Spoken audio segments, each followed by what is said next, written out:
Hello， 大家好，欢迎收看第121期的白问，我是王炯。上一周呢，我们停更了一周啊，实在是抱歉啊，特别要跟大家道个歉啊，应该是我们2020年第一次停更，因为上周我们的新机还有我们的视频实在是太多了，所以说就稍微拖了那么一下啊。这周呢，我们就汇总了前2周大家提到的一些热门的问题，别着急，全部都有。在正式的问题开始之前呢，很多小伙伴咨询我们的618的购机问题啊，我就统一推荐一下我们应该是在昨天刚刚发布的一个小白测评2020年上半年的全价位段机型推荐啊，也是帮你备战一下618嘛。我们从1000元机到万元机，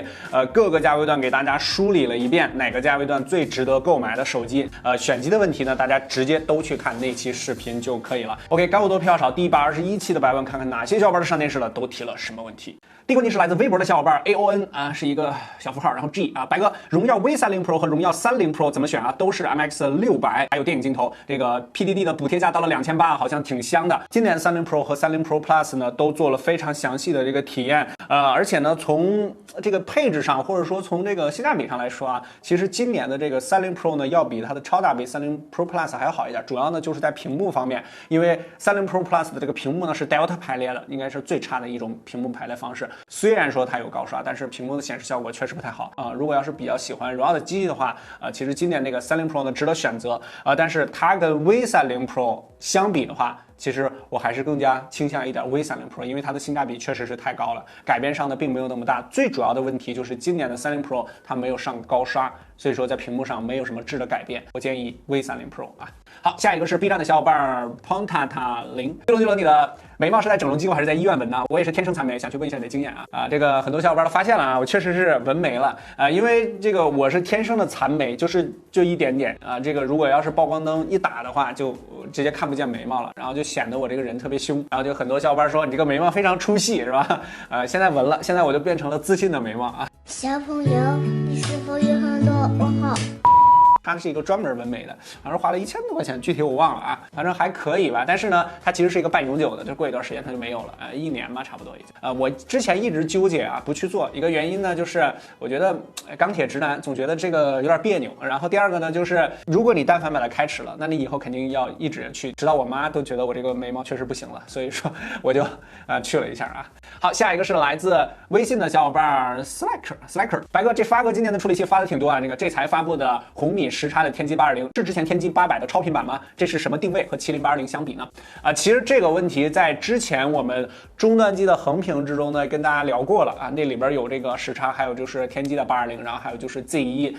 就是天玑1000 Plus 这几台机器。先说第一个问题啊，820是不是天玑800的超频版？这个不是的啊，之前呢我们体验过荣耀 Play 4啊，这是我们手上唯一一台天玑800的机器它是一个比765G 还差一点点的处理器，它是一个很入门的5G 的处理器，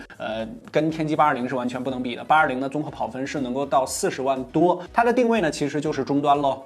一个终端机型的处理器。不过现在天玑1000 Plus 啊，市场的情况呢也把它放在了终端机上，就是其他方面阉割的比较多。比如说iQOO的 Z1， 它最低价格呢也是到了2000出头，其实它已经就是很终端了，但是它呢综合跑分能到50万啊，这也是值得推荐的啊。如果要是比较倾向于游戏的话，这几个终端的处理器啊，总的来说呢，就是天玑820要大于70820，它要大于765G，然后约等于天玑800。OK， 下一个是来自微博的小伙伴小老汉，巨龙刚刚发布的 Reno 4 Pro 搭载的 ColorOS 7.2， 较之前有什么明显的特点吗？ ColorOS 呢，在去年的第7代的是一个比较大的更新，最近呢都是一些小的更新吧。7.2 呢，首先你可以看一下啊，非常相似是吧？跟米 Y12的也是一个地球星球吧，它应该是月球啊，不知道是哪个球但是呢它没有动画，不过呢它是一个就是重力感应的，就是你随着动呢，它月面的阴影呢跟月球的表面呢会发生不同的变化，就是一个重力壁纸啊，其实很多见了啊。这些功能里面呢，我们觉得一个比较有意思的就是图标下沉，其实它就是一个单手模式。我们打到一个图标比较多的界面，我沿着边缘向里有一点点角度啊，它触发机制还是有一点怪的。然后你就可以快捷的选择图标。如果要是女生比较手小的话，单手操作不方便，然后这个功能还是 OK 的。如果你单从角落往中心滑动的话，其实它有的时候是不是太好触发的？你要沿着边缘向上，它就比较好触发。当然这还是一个实验性的一个功能反正我们觉得如果你熟悉了的话啊，还可以，就是一个单手的一个小模式啊。它还有一个实验性的功能，就决定是你了啊。其实它是帮助这个选择困难症的这个人啊，它这是一个转盘，比如说外卖吃什么，然后它会形成一个转盘，然后 OK 你一点轻食沙拉，我今天中午真的要吃轻食沙拉，真的好准啊！再来一个。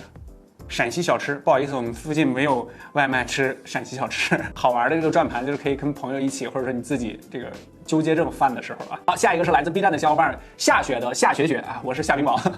这个 UP Realme X50 Pro 的玩家版和这个 K30 Pro 8+128G 都降到2999了啊。这个 Realme 的65瓦快充和90赫兹硬件更适合我这种游戏党。主摄4800万我也就扫个码，但是目前我的主力机是小米8，耳机手环都是小米的产品，而且又喜欢MIUI 12和真全面屏，你感觉怎么选择？那你这后边都说了这么一大套了，你肯定是 K30 Pro 了，对吧？但是这个 Realme X50的这个玩家版啊，这个它的最低价格啊，在618期间到后期应该是能降到2699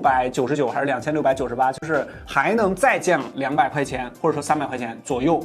这个是一个比较大的一个优惠力度了，你可以考虑一下。但是呢，介于你什么MIUI 12啊，又是好多小米的产品呢，其实还是延续小米的产品这个为好一些，就是你用起来会更加舒服。如果你要更换的话，当然其实安卓这边更换的成本也不是特别高，也行。有这个90赫兹高刷和65瓦快充这2个点确实还是比较吸引人的。你想想啊，2690多2700块钱，你买吗？是吧？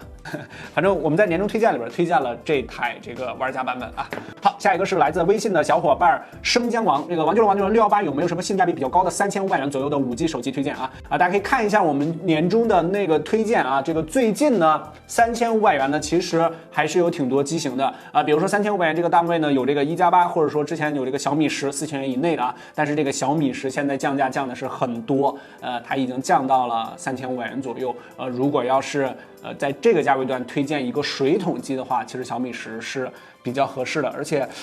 虽然说它 ID 设计上面比较普通吧，但其实这一代还是比较精致的。它和10 Pro 呢没有什么太大的这个区别。这个价位段水桶机小米10是 OK 的。OK， 下一个是来自 B 站的小伙伴一条翻身的咸鱼，小白6月份买2000元档位的手机有什么推荐的啊？这个父亲节快到了，想给老爸换台新的，这个拍照一定要好，这个其他功能呢没有什么太高的要求。2000元档位呢，拍照第一啊，那肯定就是这台机器了啊。我们在2000元档位横屏中，在相机方面应该算是表现最好的就是 IMX 600Y 的荣耀X10。这个最近好像它又有一版这个小的系统更新啊，就是改善了一些白天的拍照的一些情况啊。这台机器呢，毕竟是越级的一个这个传感器的存在，这 IMX 600Y 是之前华为用在它这个4、5千元旗舰上的一个传感器，就是上一代的，比如说 Mate 或者是 P40上的这个传感器，其实它还是很值得推荐的。就是今年华为有很多技术下放给这个荣耀，这样荣耀的一些终端机呢竞争力还是很强的。这个 IMX 600Y 拍照方面是稳的啊，尤其是在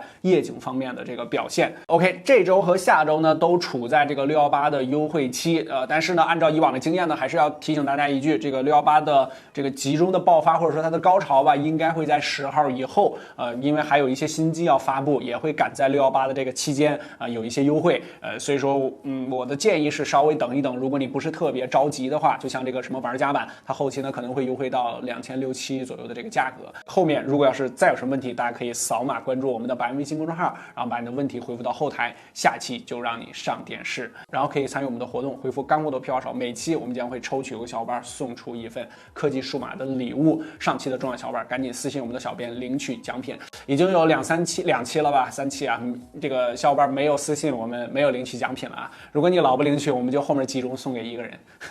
赶紧扫码关注一下。OK， 干货多票少，白问我们122期再见，拜拜。